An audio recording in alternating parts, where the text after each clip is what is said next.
What's up everyone, it's Caddy with Money Vesting. So welcome on board for yet another Market Open live stream. Just give me a thumbs up if the audio and the video is working well.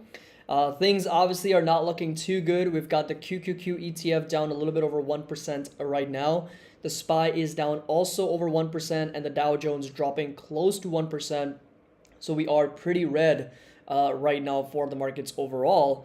And the yields are also down as we're seeing a little bit move towards bonds once again. The 10-year note is down another 4.83%, trading just a little bit over 1.75. The volatility here, on the other hand, is spiking up over 10%, back over 33 levels. And of course, the trade of 2022.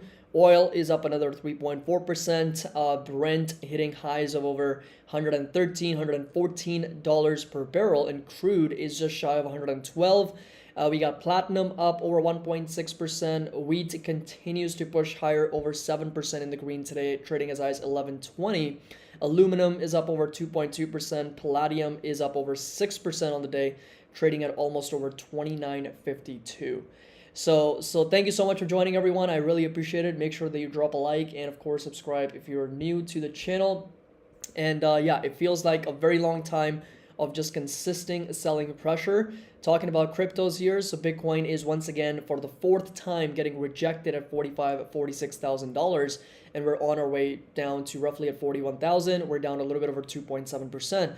And Ethereum also broke down below 2,800 once again. Although there is some higher lows forming for Ethereum, so that right there could be seen as some type of a higher low, and this can be seen as some type of a lower high from Ethereum. So there's possibility of a symmetrical triangle here for Ethereum that it's also forming right now, which could see a potential big move in the future. So there's a lot of stocks that are hitting sort of 52-week lows, new lows once again. PayPal roughly at $100 that Nishant pointed out.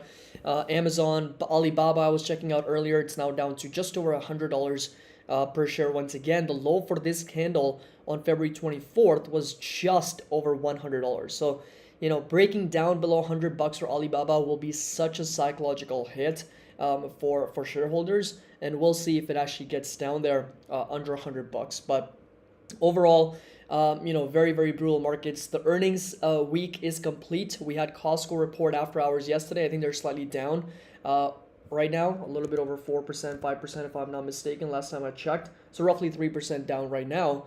And I think Gap is pushing higher. So I think Gap reported better than expected earnings and revenue. So they're up a little bit over 7.7%. So Gap is definitely pushing up right now. So again, this remains the focus for the markets, for the world pretty much. Russian forces seize Ukrainian nuclear power plant. NATO says it is not seeking a war with Moscow.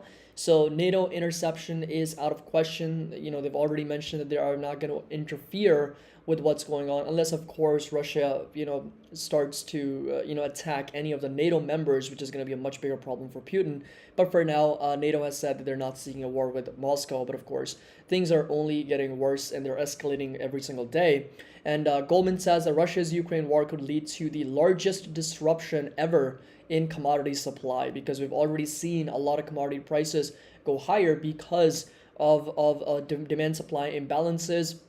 And you'll notice that as Russia's war in Ukraine intensifies, key commodities including wheat, oil, metals, which are, palladium, aluminum, all those things that we just covered a couple minutes ago, are creating what Goldman Sachs believes could be the largest supply disruption on a record.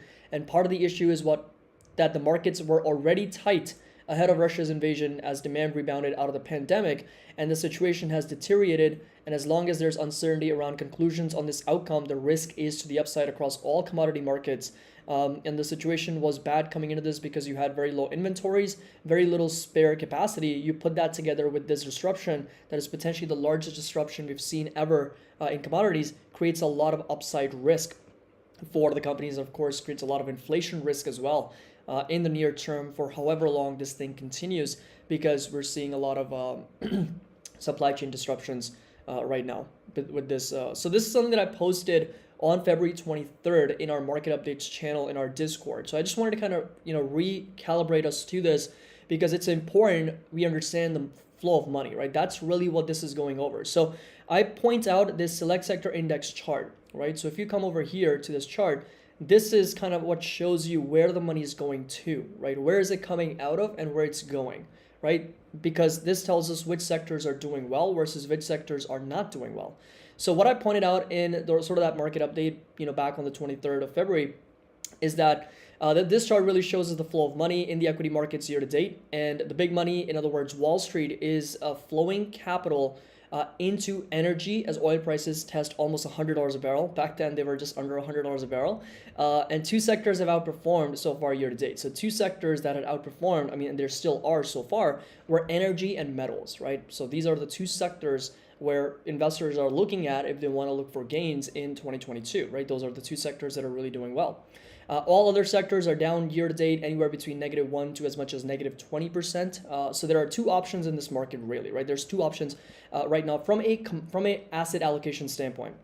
Number one is follow big money into energy and commodity sector. So that's where Wall Street is going to generate alpha as they predict higher oil and metal prices. This will be a short-term move in my opinion, because right now, as we pointed out, there's a lot of supply chain disruptions, which is pushing commodity prices higher. Like wheat should never be trading at almost $1,200 per bushel, right? It's because of this geopolitical tension. That's why we're seeing a lot of commodity prices move up to these insane levels, like aluminum, palladium. They're all up 2%, 5%, 3% right now. Is because of this disruption that we're seeing. It is short term, in my opinion. There has to be a resolution that comes out eventually. And the second thing is to accumulate and build position in sectors that are suppressed and that are still down on a year-to-date basis. In my opinion, big money will eventually rotate back into these names once the energy and the commodity trade has run its course, right? So that's really how I see the markets right now. Is obviously we're seeing lots of move towards energy and commodities, but that's not going to be the end-all be-all trade, right? Eventually it's going to run its course, and right now a lot of the healthcare names, a lot of the tech names, a lot of the communication services, cyclicals, reopening trades, like they're all down because they're not in favor right now. But eventually I do expect money to rotate back into some of those names. So those are pretty much, kind of wanted to go over there and kind of share my observation here. So jobs numbers came out. And February jobs rose a surprisingly strong 678,000. Unemployment edged lower while wages were flat. So you'll notice that jobs growth accelerated in February, posting its biggest monthly gain since July as the employment picture got closer to its pre-pandemic self. And we added a little bit over 678,000 jobs, and the unemployment rate was at 3.8%.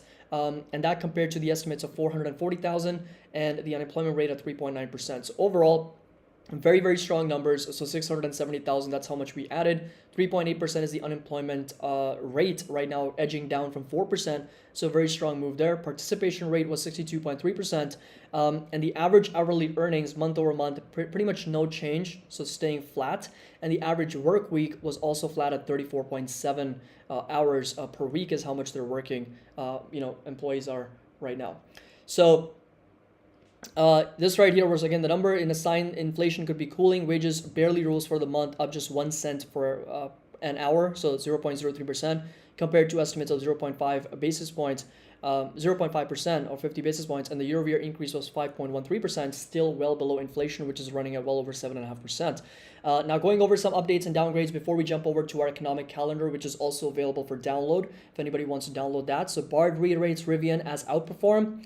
We got UBS reiterating Uber and Lyft as a buy. Wolf reiterates Amazon as outperform. We got Bank of America reiterating Roblox as a buy. MKM updates Take-Two Interactive to buy from hold. JP Morgan downgrading C Limited to neutral from overweight. And that pretty much wraps up our entire update here. And then quickly going over to the economic calendar for March 2022. So this is again I've created for all of our members. You can download it. You can have a copy for yourself. You can add this to your calendar as well to understand when those events are happening, what time, what's coming out from an economic standpoint. So this week is almost over. So Friday we already just got the non-farm payrolls, right? So we got the unemployment numbers, 3.8%. We got the participation rate, we got the average work week, which is still sitting at roughly 37.4 hours, and the participation rate is just over 60%, with non-farm payrolls that we added over 600,000 jobs for the month of February. So this is done. This week is done. We had Biden speaking earlier this week. We had the crude oil stock. We had the OPEC meeting that we heard from. They're going to be raising April production levels slightly by about 400,000 barrels per day. And then also had Fed Chair Jerome Powell testifying in front of the House of Committee. That is all done. So next next week, we've got the JOLTS numbers coming out. This is going to be on the 9th, which is going to be a Wednesday.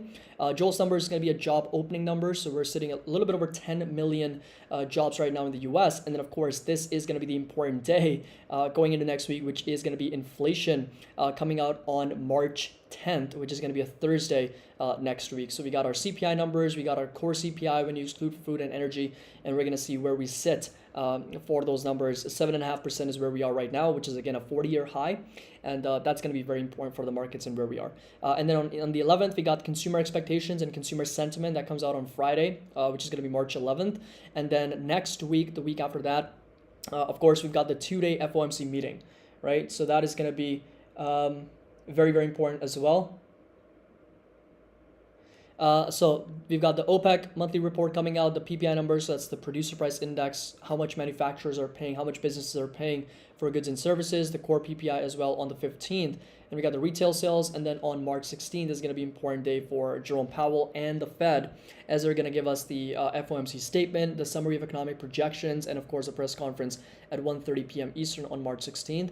And then pretty much wrapping up the week here with some new home sales, existing home sales, and then building permits and whatnot. So inflation and the FOMC meeting, pretty much the most important key things to look for, moving forward from an economic standpoint.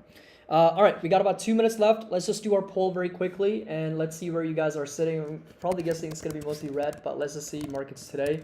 So I'll do green, red, and then flat.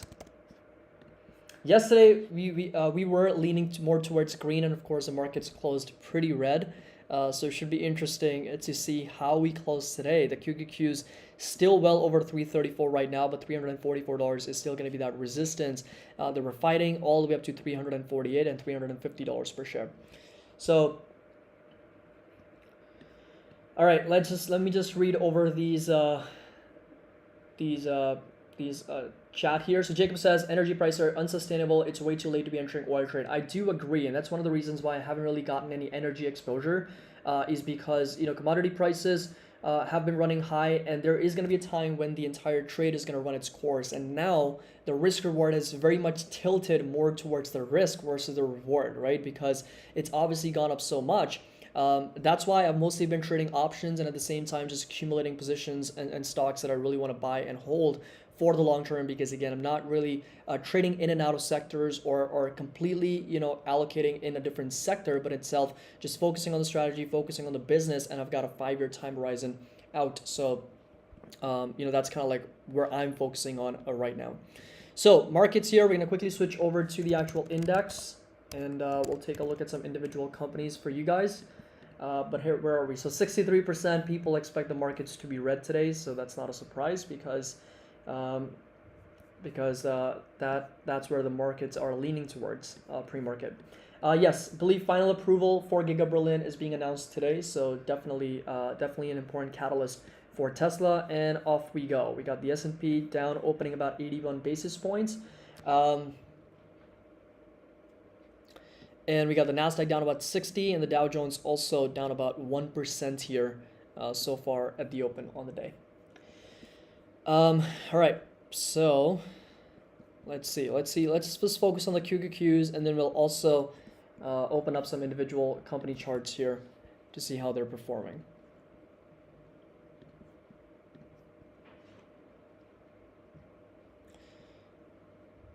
So Steve says, how do you only raise rates at 1/4 of a point? It's a joke. I agree. I think 25 basis points isn't going to do anything. It's not going to move the needle at all, especially considering that we're coming in from like a practically zero interest rates, right? So it has to go up, and it has to go up rather fast, at least in the short term, because right now is the time to actually be fighting inflation, right?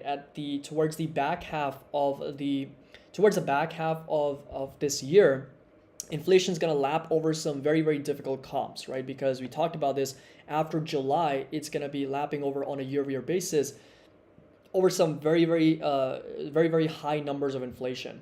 So that's when the expectation is for inflation to kind of ease, considering that these commodity prices do start kind of reverting back if they keep going higher all of 2022 because of all these geopolitical tensions, depending on how long these things last. Because, obviously, it's escalating every day, but it's not escalating to a point where it can be considered as like a full-blown war, especially not between like NATO alliances and Russia, right? Right now it's between Russia and Ukraine, and of course the sanctions coming in from all over the world. So those things can last a long time, and that can have a longer effect on commodity prices. So really the markets are taking it day by day, right? That's really what's happening right now is markets are focusing day by day updates and developments. And that's why we're seeing so much choppiness in the markets, right? One day we're up, another day we're down, up, down, up, down. It's just been all over the place. But overall, on a net basis, we're still down more than we're going up, and then we're making progress, right? So that's the overall trend of us just going down and making lower highs and lower lows. So overall, still very weak. But yeah, 25 basis points isn't going to do anything to move inflation right now. So that's still pretty stimulative in my opinion. So, all right, Kevin, wheat, we've already talked about this. I think we've talked about it in our Discord as well, but there we go, up another 8%. We talked about it in our yesterday's live stream as well. So very, very strong move to the upside. You have to ask yourself, right? Yes, a lot of people are going to be focused on this and commodity prices keep going higher. But in my view, look at the risk reward trade-off here. Right, look at the risk reward. If we knew about this was gonna happen, like Russia is gonna go all in, back in like beginning of January or late January, then yeah, it would have made a lot of sense, because then we're looking at an upside of close to over 69, almost 70%. But Putin moved in without even sort of any warnings or anything, right? Nobody could have predicted that there's gonna be warlike situations right now. There's gonna be geopolitical tensions that we're going through right now. And you see this big spike in wheat over the last like 2 to 3 weeks. So the risk reward is pretty skewed here, right? So if you're considering entering here, just know that RSI is very overbought, MACD very overbought.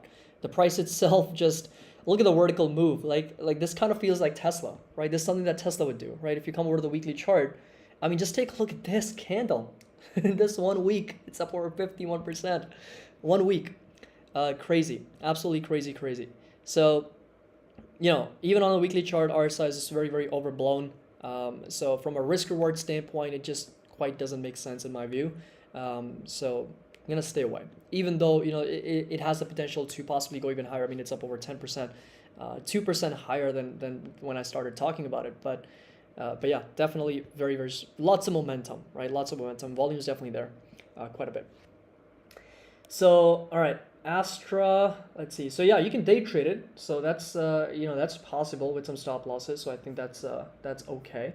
So QQQ pushing higher. We got a pre-market resistance right here, roughly 341, that we'll be paying attention to. So look at the high for the day, 340.99, and we got a pre-market sort of resistance at 341 exactly as well. So that's gonna be the resistance that QQQ is gonna be fighting, and I wanna hear from you guys.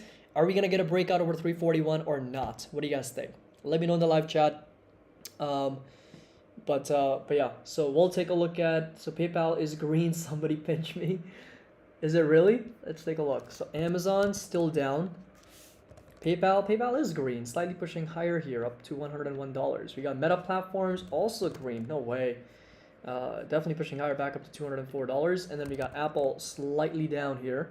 But the buyers seem to be stepping in here for the markets once again. So QQQ, Sam says 345 end of days. So Sam's prediction is that we are indeed going to see a breakout over 341 and possibly even 344. That'll be a nice strong move of over 1%. There we go. We're starting to see that breakout over 341. And yeah, we're almost starting to turn positive here with the NASDAQ. Still down about 42. We got the S&P down 83 and the Dow down a little bit of 1%. So some of the value stocks, some of the Dow stocks are underperforming on the day relatively to the NASDAQ. So some of the tech names are doing much better. On the Dow, we've only got 3 names that are green. We got Intel. By the way, we picked up some Intel. Today we got ExxonMobil and Salesforce as well. So those are the only 3 stocks that are right now somewhat green at the moment. So Sarah, why do you track QQQ over SPY? We actually track both. So I'm just looking at the QQQ right now, but we also track the SPY. SPY, we've also talked about it, that it's got a pretty strong resistance roughly in this area, roughly 440, 439. So we got a bounce right back higher, 428. So right now, just lots of consolidation. So pre-market high, for SPY is going to be roughly here at 433. So we'll see if we actually do get that breakout for SPY as well. But we pretty much tracked both. Sam, yes, I did. I was running a little bit low on cash, so I didn't have the buying power to actually set aside collateral for 100 shares, just because I wanted to buy it in my dividend portfolio and not have Intel in a different sort of portfolio. So that's why I just started a small position. I'll still be looking to sell a cash secured put once I have more buying power for it. So, but yeah, I mean, just started a small position, and then we'll sell a cash secured put on it very, very soon.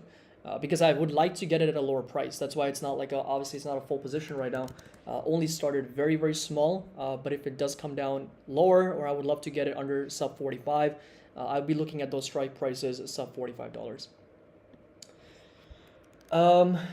So how deep is the current pullback on QQQs? So QQQ I think is down close to 16% from all-time highs. So from all-time highs we're down roughly over 16.5% at the moment. We were down much more, close to 20%. Lester says your stream looks immaculate today. Please don't jinx it, Lester. Come on, man. That's rule number 1 of this live stream. Do not jinx the quality of the video and the audio or my internet connection. At least now we know who to blame. Oh, I love it. But yeah, we'll take a look at Visa. Oh God, no. But yeah, let's just take a look at the Visa as well. We'll take a look at Visa and we'll take a look at C Limited. C Limited I think got a downgrade today. So if you come over here to the actual downgrade, so there it is. JP Morgan downgraded C Limited to neutral from overweight. Said that investments continue to weigh on the consumer internet company's stock.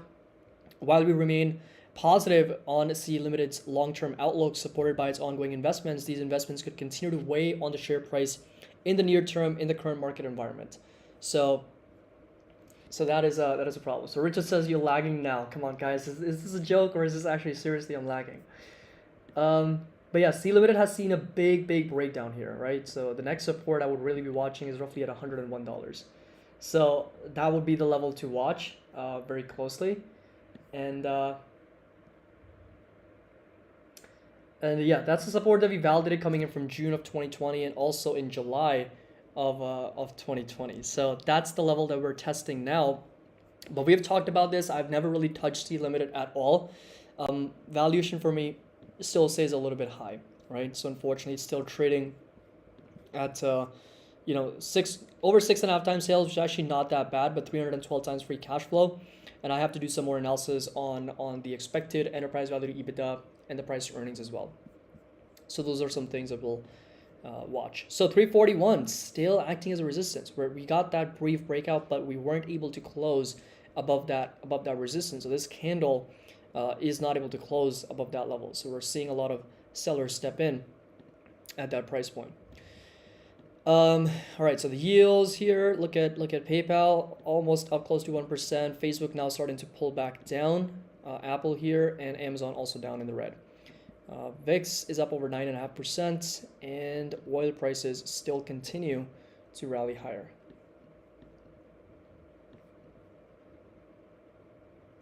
Jacob says, Caddy, just wanted to say I enjoy all your videos and live streams. Thank you very much for all you do. Thank you. I appreciate that.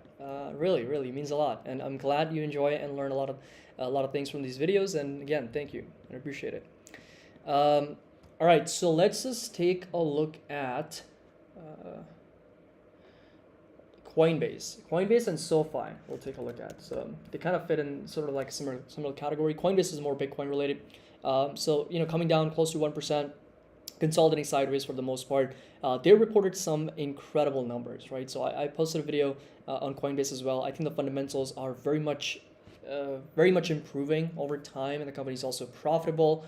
And I do like Coinbase, just from a fundamental standpoint, trades at a very reasonable to low valuation. But these growth rates are not going to be sustainable, right? They're not going to be able to grow at these rates forever, right? Think about Zoom, think about Upstart, think about Shopify, think about all these companies that have decelerated growth over time, and as a result, they have been punished in the markets. Same thing could apply for Coinbase, right? They're not going to grow revenues by 400, 500%. They're not going to grow EPS by 1,000%. It is going to slow down. But I do think that even considering that, it's already priced for all of that in, considering that it's down over 50% from all-time highs. So if it continues to consolidate, I would love to add more 160s, sub 160s around those levels. And then continue to kind of hold it for the longer term, as this could also be seen as kind of like your crypto play, right? Because it's an actual company that, even though you're getting that correlation with Bitcoin, because it moves very, very closely with BTC. So if you come over here and take a look at exactly when we started dropping, was November 9th, November 10th, and Bitcoin's down a little bit over 40%. Coinbase also started falling from that same time frame. And it's down over 50%. So you're getting that correlation, moves kind of in line with Bitcoin, which doesn't really make sense because they're making money on transactions and or on their own with earnings and revenue. So I like the idea that it's an actual company that's very much correlated with cryptos. So you're getting the best of both worlds. You're getting the exposure into crypto, and then you're also getting an actual company that generates revenues and earnings through other means as well. So that's going to be my 2 cents. And what about MO? So MO I was actually looking at today. I couldn't decide between Altria Group or Philip Morris, which is going to be PM. They're both in sort of like that same business model. They've got very, very nice dividend yields. The only thing that concerns me about these companies, and something to consider as well, is the balance sheet. The balance sheet is not good for these businesses. I mean, take a look at this. They've got assets 41 billion, liabilities at almost 50 billion. So their liabilities are far more than the assets they have on the balance sheet. And don't even get me started on cash to debt. I mean, this is just horrible.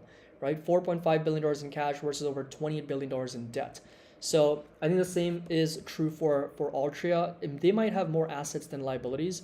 No, so assets are just under 40 billion, liabilities are over 41 billion. And then when you compare cash to total debt's at 28 billion, cash is at 4.5 billion. So I do like the idea of getting some dividends because they're high, 5%, 6%, 7%. But the balance sheet, that's the only thing that's kind of holding me back about this. So 3M, I was actually, Megan, that's a great question. So 3M, I'm actually considering 3M right now. It's just down so much from all-time highs, down a little bit over 40% from all-time highs. From 2018, it's down over 43%. And from recent highs, it's sold off over 29, close to 30%. 4% yield, the lower it gets, the better the yield will become over time, because even if they keep the same payout, divided by the share price, which is falling right now, the yield will eventually go higher and higher. And the idea would be to get it when the yield is 4%, 5%, 6% for these companies, because 3M is probably the oldest dividend aristocrat, which has raised dividends for 63 consecutive years, right? Imagine what's happened in the last 63 years, right? So many things have happened in the last 63 years, right? And 3M has still found a way to increase dividends for its shareholders. So I think the fundamental position is very strong for 3M. They grew by 9% revenue. I think 8% EPS growth year over year. The valuation is still low. I don't think the balance sheet is super strong. Still good compared to some of the companies that we looked at, but they do have more debt than the cash on the balance sheet. But I also looked at their free cash flow. So free cash flow to debt is actually not that bad compared to the cash to debt that we just looked at. But valuation is still very, very low, and return on assets, equity, and invested capital also in the teens, low teens, high teens. So I do like 3M here, and I'm actually considering starting a position here on 3M as well as part of the dividend portfolio. So that's going to be on the watch list for today. But yeah, the NASDAQ really falling here, down over 1%. We got the S&P down over 1%, and we got the Dow Jones down a little bit over 1% as well. The Dow, almost all stocks are in the red, with the exception of Pfizer, ExxonMobil, and of course Chevron keeping it up because of energy prices. So Mark says 3M is a solid company because they have so many patents and intellectual property that it would take a company lifetime to catch them. I agree, and they are essential. They do produce a lot of different things. I think they've got like over 60,000 products that they sell in so many different categories. So I do think 3M, especially when it's down so much, it can be worth looking into. All right, so we got Amazon down over 1.28%, now under $3,000 after the upgrade. Apple is also down over 1%. Let's just take a quick look in the watch list. So we got Astra up over 2.7%, IoT pushing up over 2%. Alibaba back over $103. That's good. We didn't breach $100 on Alibaba. I don't think we did. So we came down to $100.29 before we got bought up for the company. So that is going to be Alibaba for you. And then moving along the list, Twitter's finally showing some green here, up over 0.5%. And then we got Enphase pushing up over 75 basis points. Nothing really is like super green except for this Grab, which is on my watch list. What is this company? This is Grab Holdings Limited. Might have to do some more research on this, but it is on my watch list. Slightly higher, but it has also been selling off. That's why we haven't really talked about this all that much. But yeah, going back over here, nothing's really like super green. And then when you come down the list, there's a lot of stocks that are super red. Micron's down over 4%, which somebody mentioned. Yeah, so Victor mentioned Micron down over 3.5%, now down over 4% right now. ASML down over 5.4%. This is another stock that I'm considering. It's a European company, ASML, which also reported numbers, and they do have some decent revenue growth. So their revenue has been growing very nicely, earnings growth also, but the stock has definitely been selling off. From all-time highs, we are down over 50%, a little bit over 33%. So I did dig into their into their financial statements. I just gotta do some more deeper dives, and then do some more analysis. But overall, from this higher highs and higher low pattern, it's definitely gotten way too overbought here, just pushing higher. But now on a weekly chart, RSI, MACD coming back down. So I might do a video on ASML very, very soon here. There we go, 341 resistance, acting as a resistance here. They're getting that breakdown and a break below 338 as well. The market is a tragedy. Yeah, very, very unfortunate price action on the day. Upstart down close to 4%, 144. Neo just hovering around $19, $20. Foot Locker's down, Southwest. Let's see, Corsair, Visa, Vertex, ZIM. I'm also watching ZIM very closely. This is another stock that I was doing some research on. Nice dividend, right? So 14%, 15% dividend yield. Very, very nice earnings for the company. They've actually been paying out 30 to 40% of their earnings, their net income, out to shareholders as dividends, which is why they've got over 13% dividend yield. It's a very, very strong, profitable company right now because shipping prices, logistics, right, tanker prices, they've all gone up. And as a result, ZIM is very much in demand. Again, this is not going to be super sustainable. I mean, just take a look at their quarter over quarter. This is phenomenal. This is what you look for when you're doing your fundamental analysis. Like, take a look at this quarter over quarter growth. I mean, beautiful, right? So this is just amazing. Margins are strong, so I'm definitely doing some research on this, and I promise there will be a video coming out for all of our members on this stock very soon. So Zoom. Do you have a support at $104, $105? So let's see. For Zoom, if I go back, yeah, I mean, I would just put it at this previous resistance. So I think you're right at $106, $105 per share. That would be that previous resistance, coming in from June of 2019. This is insane. This is crazy how much Zoom has sold off. I mean, this was like even in the pandemic, during the pandemic, it didn't drop much. It only dropped like 30%, kind of in line with the markets when many stocks were down 40, 50%. And then it zoomed, no pun intended, zoomed over 400% to new all-time highs at over $585. And then since then, it's just unbelievable. 80% drop, even though the business has grown so much during that same time, right? This is what happens when companies do get irrationally overexposed to high side of their valuation, and multiples just way get expanded, right? Multiple expansion happens, and then for Zoom to go back to where it was, it would need to go up another 427%. I think it'll be really difficult. I think Kathy would also mention in that CNBC interview that a lot of her stocks she believes will go back, not only go back to their previous all-time highs, but beyond. That's what she mentioned, that they will go back to their all-time highs and even beyond those all-time highs as a lot of these companies continue to kind of innovate and do well, like in their respective fields, right, technology-wise. So yeah, I mean, for these stocks to go up to those levels and beyond, we're looking at 500+% rallies, Kathy. And for Teladoc, that would be another 400% gain for the company as well. So Yeah, pretty, very bold here from her. So, um, so SoFi, let's take a look. 1049 right now. So just down to close to 2%. So this is the overall pattern, right? So lower highs and lower lows. So you can see kind of like the downtrending channel. If I come over to the daily chart, you can see it much clearly. We've just been kind of following that path for SoFi and making lower highs and lower lows. And we got up to this lower high, we got rejected, and right now we're starting to sell off back down under 1050. So we'll keep a close eye on this lower low for SoFi, right?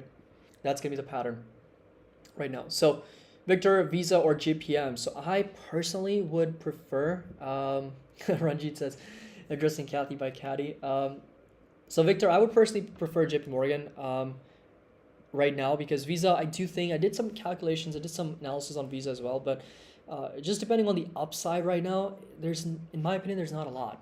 I did a video on Visa recently. You guys are more than welcome to check out. Well, recently as in like a couple of weeks ago. But there wasn't as much upside as I previously anticipated on the company. So it could be a stock which could be worthwhile and might be worth considering at lower levels. Sub 200 or sub 190. I would love to kind of dabble into this. Maybe a little bit, maybe like start to get into it again. But I think I personally exited Visa just a few weeks ago. But I do prefer JP Morgan right now, just considering that it's sold off on very little to no exposure on Russia. Interest rates have to go up. They will be going up. There's no doubt about that. It's got a nice dividend yield, so it's added to my dividend portfolio. And I do plans on buying more, right? So I will be adding more shares very soon if it does come down to 127, 125. Let's take a look at Tesla. Flash news. Ranjit says Tesla wins the final approval in Germany. Let's see. So it is up a little bit over 0.5%. But do we have any news on Tesla winning that? Let me see if I can find that here very quickly. You know what? I should not be searching things right now because you never know what happens with this Wi-Fi.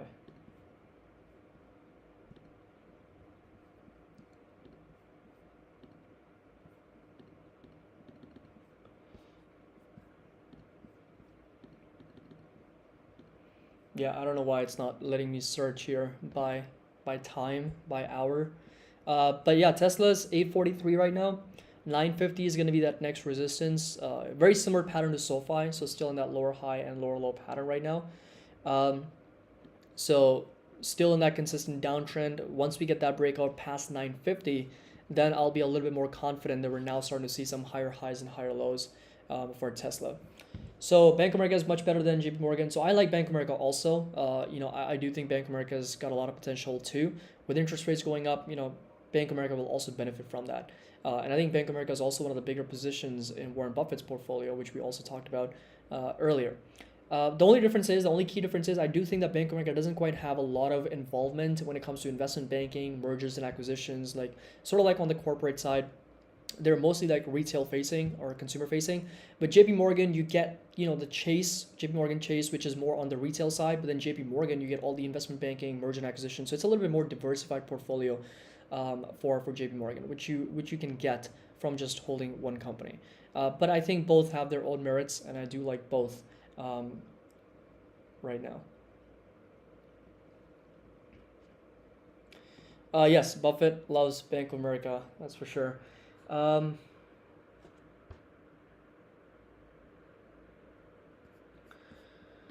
Let's see, so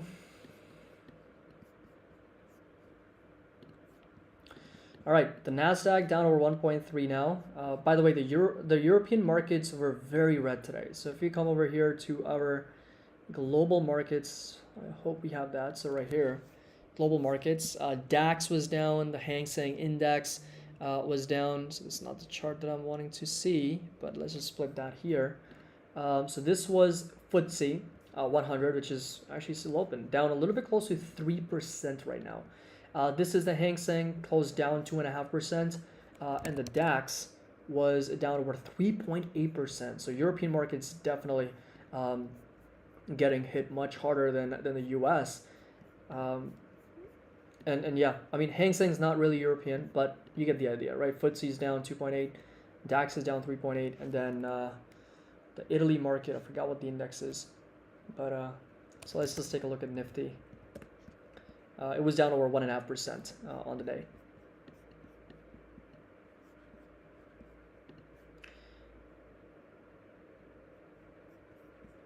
So, all right, let's take a look at our select sector index. Somebody stop oil. God, this is just insanity. Oil up 49% since February 25th, since the last week of February. Incredible move, 23% in the green since the last week of February. Just absolutely insane. And then of course we got XLE, energy ETF, commodities, that's your XME, both pushing up 29-30% on a year-to-date basis. Silver and gold pushing higher. Oh god, I'm just getting that error now. Why does it happen at that same particular time? I don't get it. Like, there's something wrong with this timing where it just like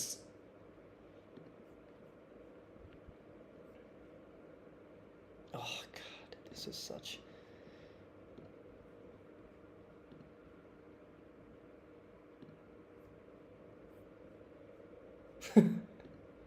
yes, somebody start digging oil. I actually thought of a meme where like all retail traders yeah, because all the technology stocks are dropping, so all retail traders just like digging oil, like, and then just somebody shouting, "Do we have enough supply now to bring prices down?" That would be crazy because it's going literally to the moon. 14-year high, just insane. So Thomas, welcome on board. Yeah, definitely been glitching now, for sure. Hopefully it gets better. Fingers crossed. Hopefully it gets better.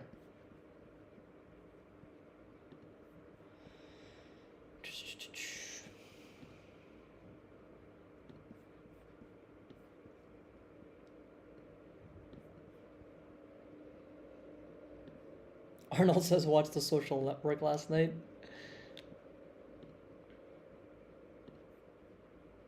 Look at that. The market's rebounding a little bit.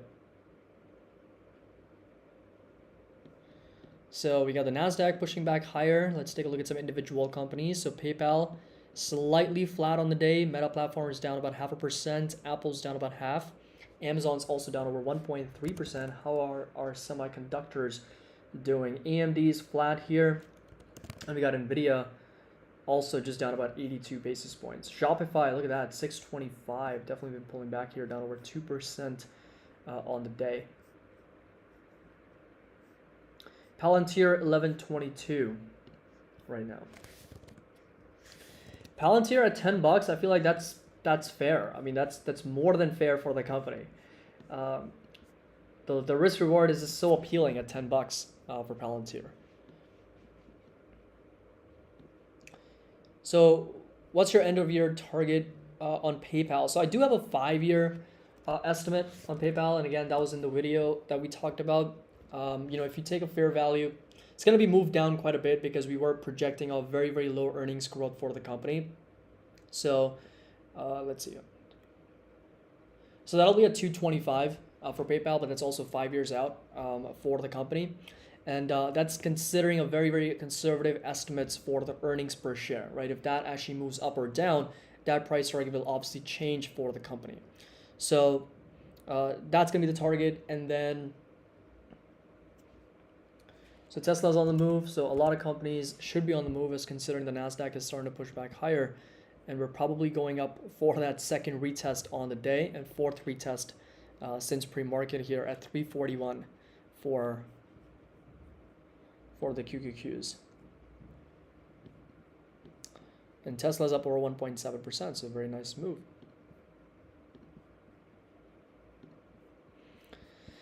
Bitcoin's struggling at 46,000. It just can't break out of that level. For some reason, it's just stuck at that resistance. There seems to be a lot of supply at that level.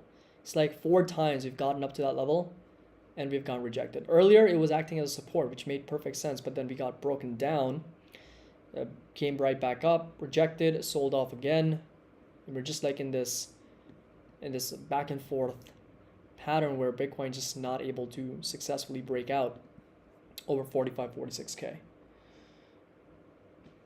Brandon, is $14 a good average for Palantir? In my opinion, I think so. Yeah, I think it is, because Palantir, like I said, $10, even right now, $11, $12, like right around these levels, it's a very appealing, high risk, high reward play. It is for Palantir, because the fundamentals need to improve for the company, right? We still need to see good, consistent, sustainable commercial growth year over year for the company.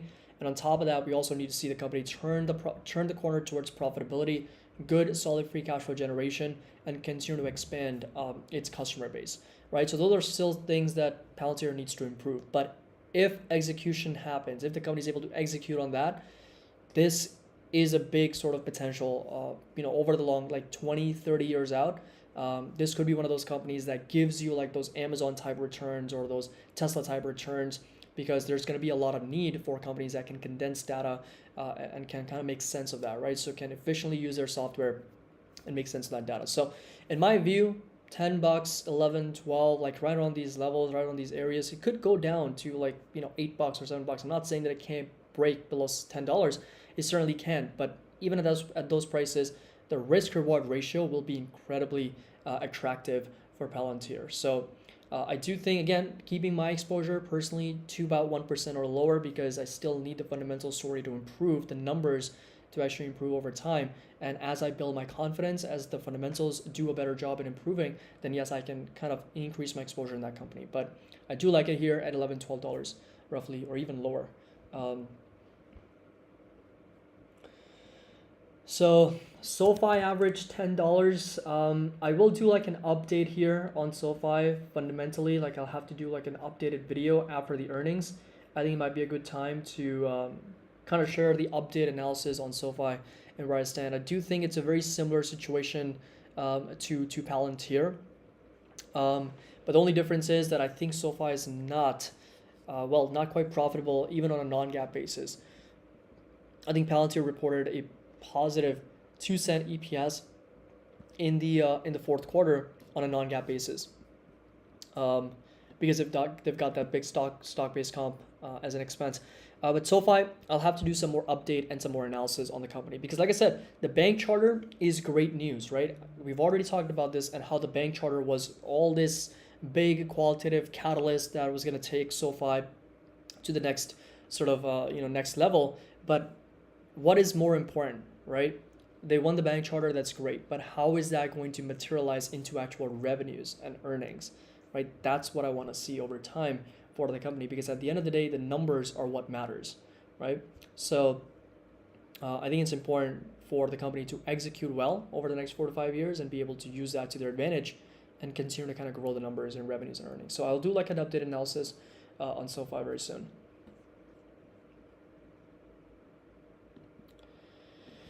All right, let's see the markets here. So we're starting to push up a little bit. Buyers are stepping in. Not all that much, but we're mostly just consolidating sideways at the moment. And oil prices just continue to rip higher, almost at $115 per barrel. I mean, can't even imagine what inflation is going to look like this next week. Next week we may not see a lot of effects of it, because if you come over to the monthly chart, I mean, take a look at majority of those gains coming in March. In the last 3 to 4 days, it's up over 17%.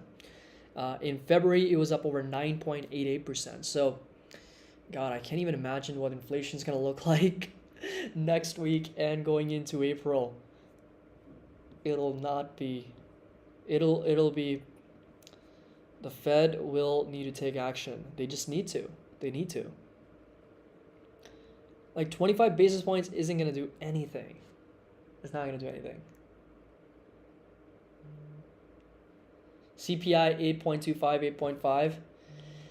Well, I mean, shelter really depends on shelter, because energy has been doing its part in increasing inflation, right? So if you if we can go back to our analysis here on inflation, so I think we do have the spreadsheet.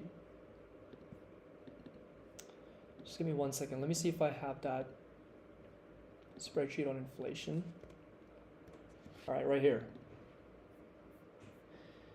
Yeah, so this was the inflation spreadsheet, right, that we built just from the previous numbers. So if you come back up here, all items were sitting at 7.5%, right? 7.5% is the number. But then when you exclude for food and energy, when we're sitting at core, we're sitting at 6%. That's the number that we're talking about, right? All items is food and energy. So this is going to be on January 2021 to January 2022. This is on a year-over-year basis, right? How much prices have increased on a year-over-year basis. Everything that's marked red is something that has aggressively moved up, like by a lot, right? So you've got your fuel, oil, motor oil, gasoline, all types, they're all up 40+% on a year-over-year basis. 9.5% alone on a month-over-month basis for fuel oil, right? Very, very strong move to the upside. Electricity, 10.7%. Utility pipe, 23, almost 24%. But energy only makes up 7% in terms of relative importance, right? So yes, it's going to move total CPI higher, but I think what's a bigger deal is shelter. Shelter right here is up 4.4%. It is creeping up, right? Shelter, which is rent of primary residence, owner's equivalent rent of residence, 4.4% on a year-over-year basis. If this thing starts moving higher, right, of rents, and then of course airline fares, 4.9%, transportation services, 5.6%. If these items start pushing up, it's going to be a problem. Because right now we know it's because of oil and energy, right? That's what's really been a problem. And then of course new vehicles, we got used vehicles, 40+%, just insane price hikes happening for this. And then tobacco and smoking products also up 7%. But shelter makes up about a third of inflation, which is almost 33% right here, 32.96, and it's up 4.4%. So if shelter starts picking up, it'll be a problem for the markets. Michael says, okay, so I thought Michael said markets are popping again. I got excited, Michael, but here we are, we're down. Quinn says CPI will be 9% on 310. 9%? Are you serious? That would be crazy. Let's just take a poll here very quickly before we end the stream. I just want to do a quick poll. Let's just end this one. And but how are we gonna do it? Yeah, so let's just see. Can't really put estimates here.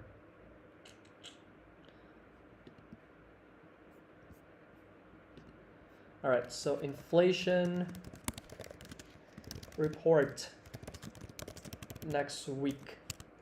I'm gonna put greater than 7.5%. So 7.5% is where we are right now. So I'm gonna put greater than 7.5%, less than 7.5%, or greater than 8%. Okay.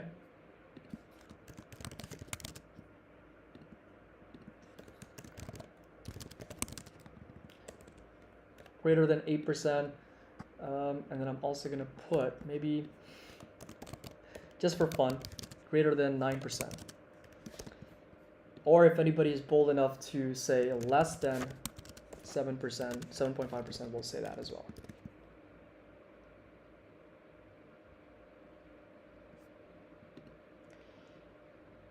So you get the idea, right? Greater than 7.5% is, okay, let me just see. So you can pick either over 7.5% but less than 8, over 8% but less than 9, and then over 9% as well. And then you can also pick less than 7.5%, which is where we are. So you think that inflation is going to go down. So let's see. Yeah, March 10th is when inflation numbers come out, and March 16th is when we've got the FOMC meeting, and Jerome Powell is going to talk about interest rates and economic policy and some of your economic projections. Well, so half of you actually think greater than 8% right now. 42% people expect inflation is going to be over 8%. 33% expect over 7.5% but less than 8%. And 14% of you guys expect inflation to be over 9%. 9% would be scary. I do agree. I think 9% would be scary. Imagine inflation comes out at 5% year-over-year. A big drop. A big drop in inflation. Headlines are like big drop in inflation, down to 5% year-over-year change. Markets to the moon. Nasdaq at 18,000. That would be crazy. But okay, so we got 43% saying greater than 8%. So that's where the majority is. But yeah, 70% people expect the inflation to come over 7.5% next week. Burry is ready for 9%. All right, guys. So thank you so much for joining. I really appreciate it. And again, the Nasdaq and the Dow and the S&P unfortunately are dropping even further down. And we got the QQQ possibly coming down to that 334 support level for a retest. We got a lot of stocks dropping here. We got PayPal holding up, slightly down about 1%. And we've got Facebook or Meta platforms down close to 65 basis points. NVIDIA, AMD also dropping pretty heavily, along with a lot of stocks here. So once again, thank you so much, you guys, for joining in. I really, really appreciate it. Last weekend, I was traveling, but this weekend, we'll probably do like another private member live stream to go over some intrinsic value and fair value calculations for some of our stocks as well. So once again, thank you so much. Hope you guys have a fantastic weekend. And again, if you have any questions, feel free to reach out. Make sure that you do check out the links down in the description below for our Patreon. I think we've got less than 5 spots left if you want to join and be a part of our community. And of course, get access to those private live streams that we do for members only. All the downloadable PDFs, research files, Excel spreadsheets, everything's going to be included, including the buy and sell alerts and the options alerts as well. So thank you so much for being here. Hope you guys have a great green day, and I'll see you guys in the next live stream.